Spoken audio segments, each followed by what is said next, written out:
సూర్యాపేట జిల్లా Kodad Saint Joseph కళాశాలలో ఆటల పోటీలను ముఖ్య అతిథిగా హాజరైన మంత్రి ఉత్తమ్ కుమార్ రెడ్డి ప్రారంభించారు.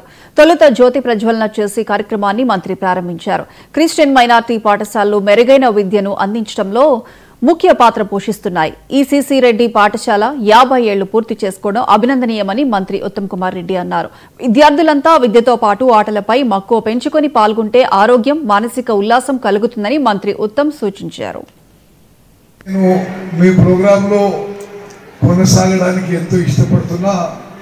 నాకు హైదరాబాద్లో మరో ప్రోగ్రాం ఉంది, అందుకోసమే లేట్ అవుతుంది కాబట్టి నేను ముందు మాట్లాడిపోతున్నాను.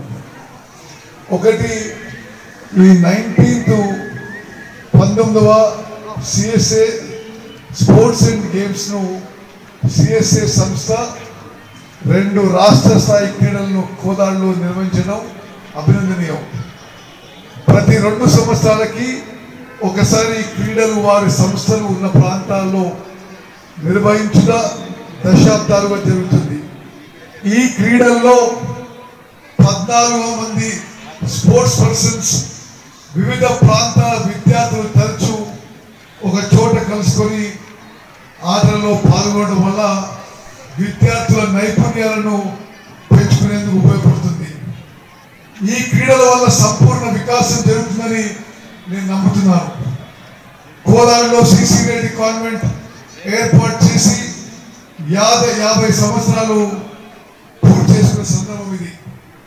ఈ కాన్వెంట్కి ఈ స్థలదాత చింతచంద్రారెడ్డి గారు కూడా నాకు గుర్తొస్తున్నారు. వారు నాకు మిత్రుడు. మరి ఈ సంస్థకి స్థలం దానం చేసి ఈరోజు ఈ సంస్థ అంచెలంచెలుగా ఇంత అద్భుతంగా ఎదగడం కూడా